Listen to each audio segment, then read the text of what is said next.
Lise. Bonjour Marie-Julie. Alors aujourd'hui, je veux parler d'un sujet d'actualité, de ce qu'on vit depuis 2 ans.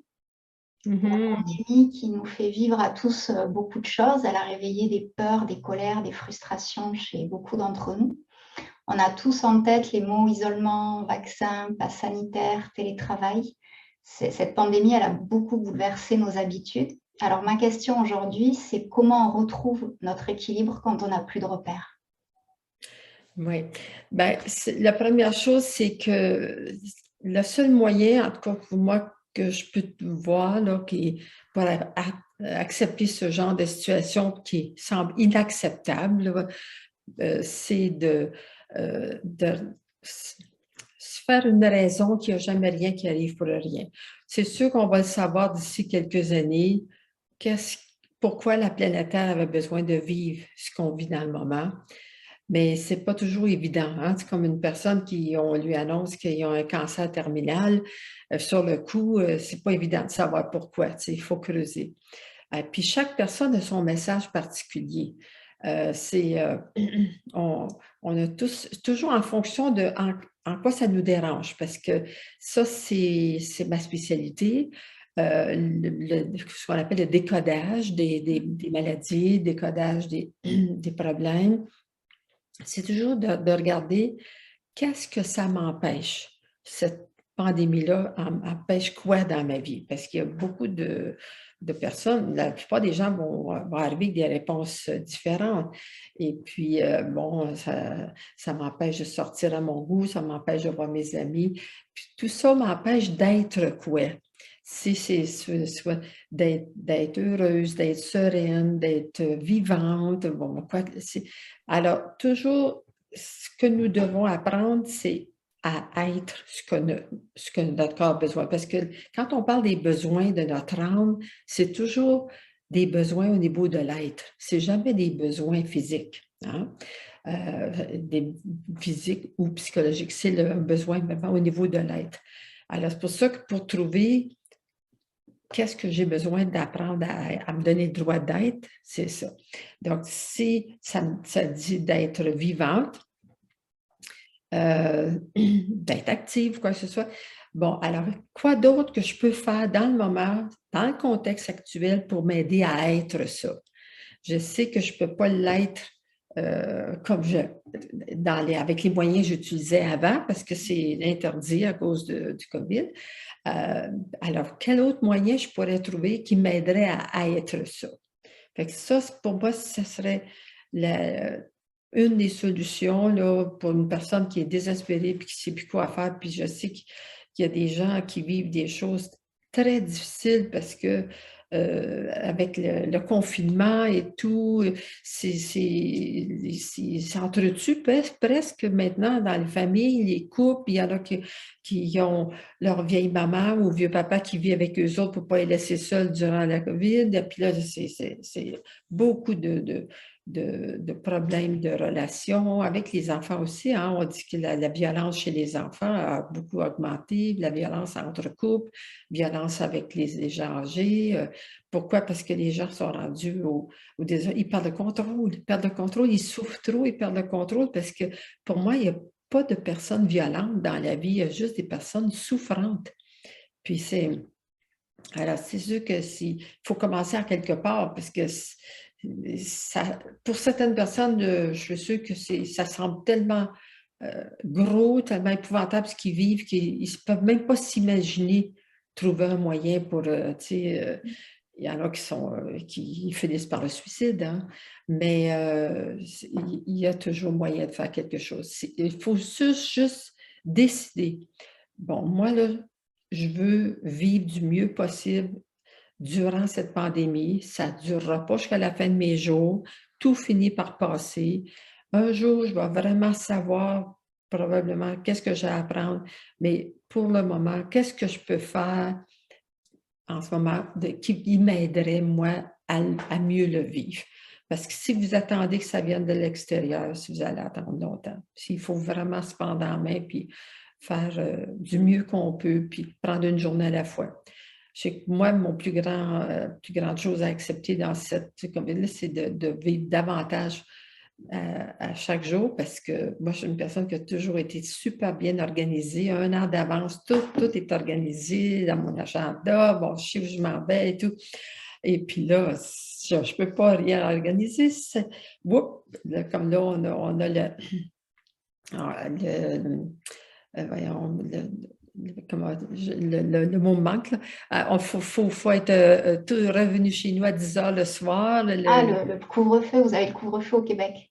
Oui, c'est ça. Et puis, Ouais. fait que là, ça a changé beaucoup de dynamique, ça. Hein, tu sais. Mm. Puis, ouais. Fait que on est obligé, comme j'ai des vacances organisées, j'ai une croisière d'organiser, puis là, il fallait que je la mette sur le comment dire, l'arrêt, le hold, parce que je ne sais pas, j'ai mes billets d'avion, j'ai tout est prêt, mais je ne sais pas si je vais y aller ou non. Tu vois, fait que ça fait beaucoup de lâcher prise à faire, puis on ne peut que vivre notre moment présent davantage, puis on va tous s'en sortir, ceux qui décident de se prendre en main. Mais tant qu'on critique, tant qu'on se met en colère, tant qu'on résiste, puis on veut pas accepter certaines choses, on se fait plus de mal que d'autres choses. Ouais.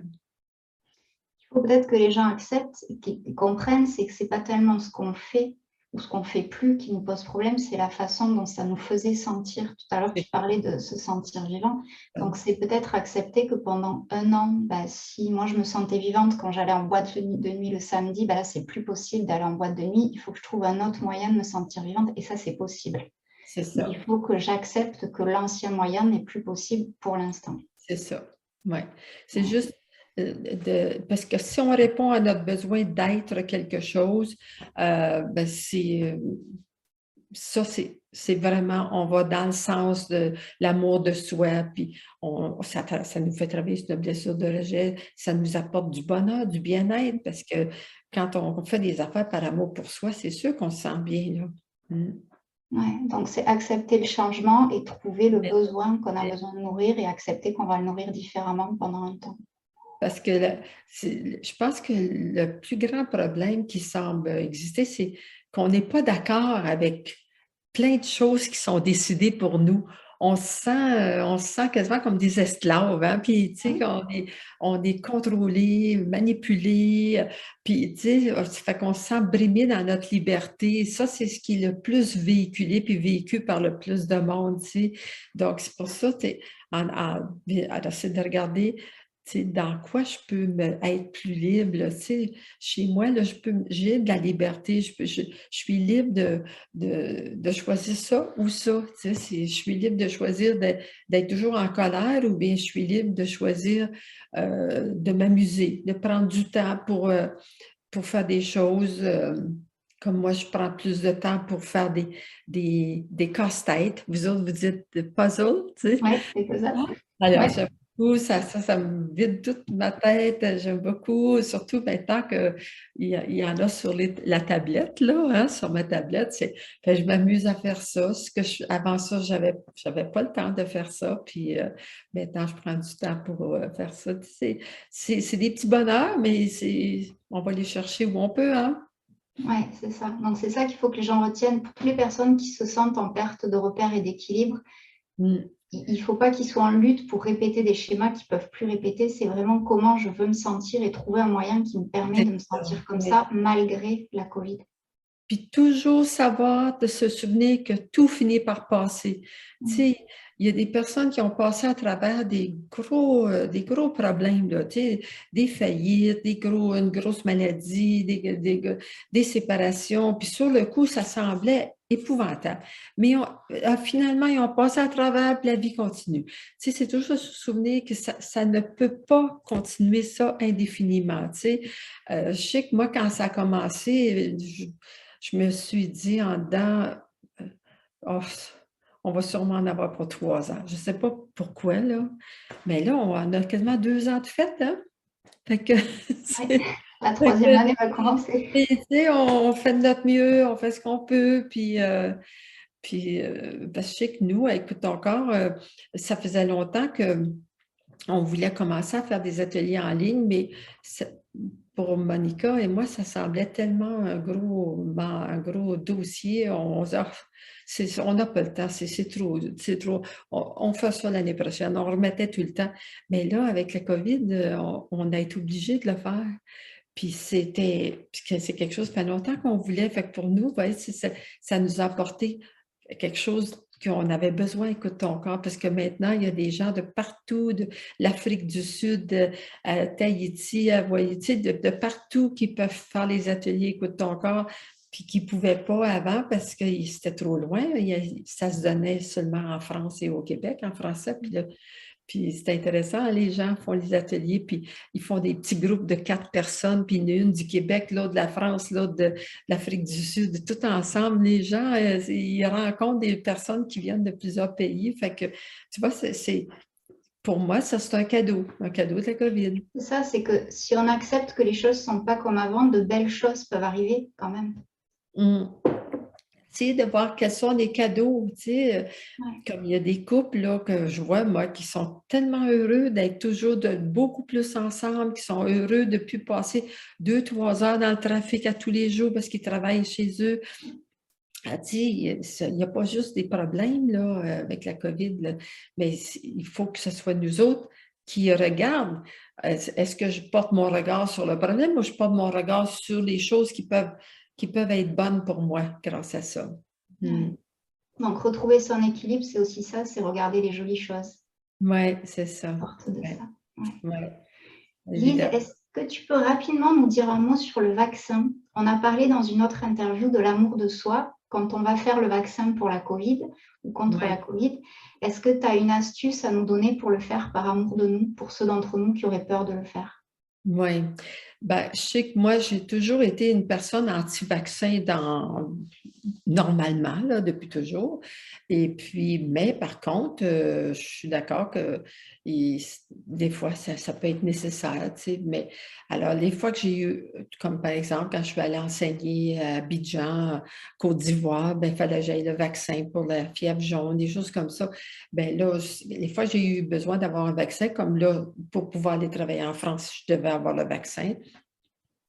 Alors, ce que je fais, moi, depuis toujours, quand j'ai eu des vaccins, c'est qu'au moment où on injecte le produit, là, je visualise qu'il m'injecte juste de la lumière.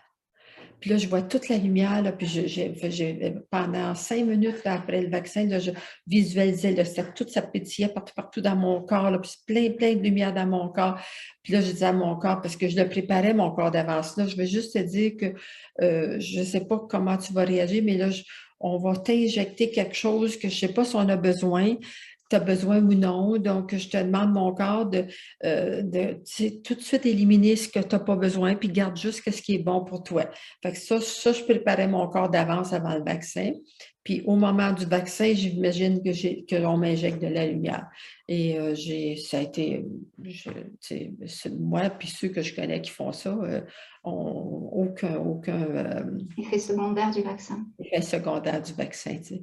Puis c'est drôle parce que je connais une dame qui a un don là, de pouvoir scanner, tu sais, elle fait juste passer ton corps, là, elle peut tout voir à l'intérieur, elle va avoir un don particulier.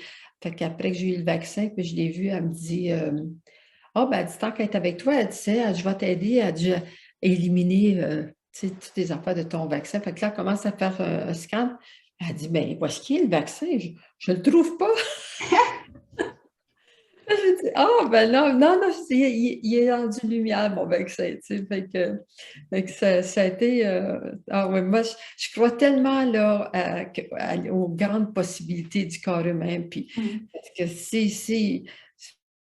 pour moi, je ne peux pas envisager une vie sans pouvoir voyager, là, encore, parce que je suis encore en forme. Donc, je me suis dit, bon, alors, ça me prend le vaccin, ça me le prend, je vais le faire, tu sais, même si je n'étais pas d'accord au début, là, je me suis dit, j'en aurais pas si ce n'est pas nécessaire, mais là, pour moi, c'était nécessaire. Mais il y a des personnes qui n'ont peut-être pas besoin aussi, parce qu'ils ne veulent plus voyager ou ils ne veulent plus aller au restaurant.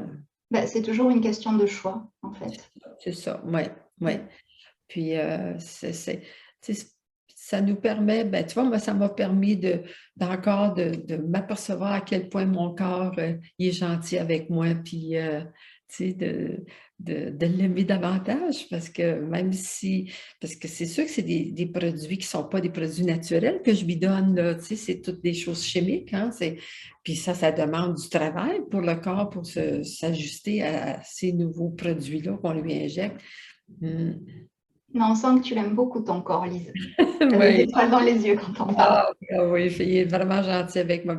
Mais tu sais, veux pas, rendu à mon âge, je ne peux pas faire autrement que quand je suis avec, que ce soit mes sœurs ou des amis ou d'autres personnes qui sont même plus jeunes que moi, puis qui n'ont pas la forme que j'ai, bien là, tu sais, je veux pas dire, ah, je suis mieux que les autres, mais je ne peux pas faire autrement que reconnaître que, ben oui, ça marche, là, maintenant, je vois les bienfaits d'avoir apprécié puis aimé mon corps depuis autant d'années, puis toujours il dit merci pour tout ce qu'il fait pour moi, qu'aujourd'hui, je peux voir les résultats plus parce que avec les gens de mon âge, mais je vois bien la différence là, bien plus qu'avant, tu sais. Mm. Ouais. Et aimer son corps, ça passe par écouter ses besoins, ce qu'on disait au début, pour retrouver ses repères.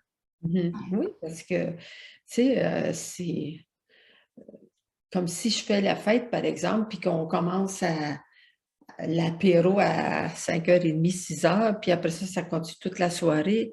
Bien, j'aime ça prendre un verre de vin, mais je vais, je vais m'arranger pour pas d'en prendre trop rapidement, même si j'en prends 2, 3 verres de vin dans la soirée. J'ai bu de l'eau entre-temps. Tu sais, je fais des choses pour faire la fête quand même, mais sans abus, là, tu sais. Ouais. Alors, Lise, pour les personnes qui sont concernées par cette perte de repères et d'équilibre, du coup, quel atelier au singulier ou au pluriel tu leur conseillerais de suivre pour les aider? Ah, ben, c'est sûr que moi, je conseillerais être bien au départ parce que c'est un atelier que moi, j'appelle le noyau des ateliers d'écoute encore. Tous les autres ateliers sont des extensions.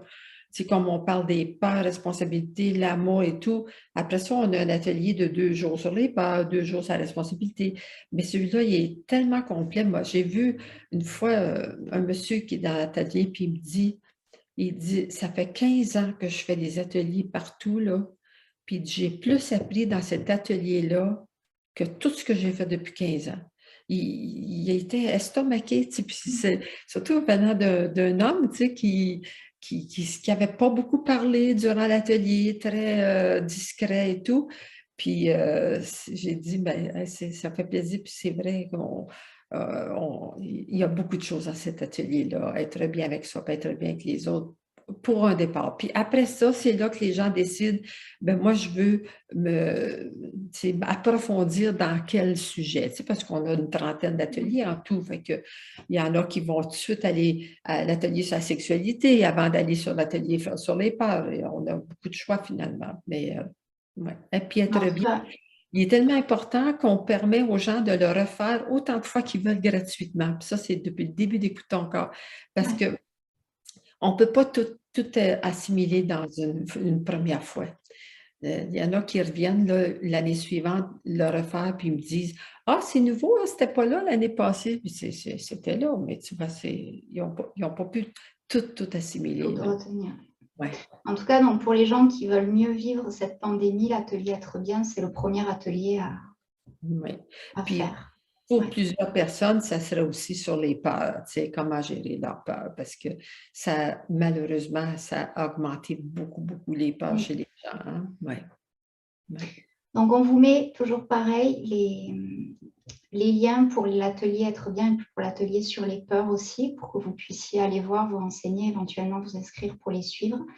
Et comme toujours, n'hésitez pas dans les commentaires à laisser vos questions pour Lise qui répondra lors des prochains rendez-vous avec Lise. Merci beaucoup Lise pour tous ces renseignements. Merci à vous encore pour votre écoute et à la semaine prochaine. Au revoir.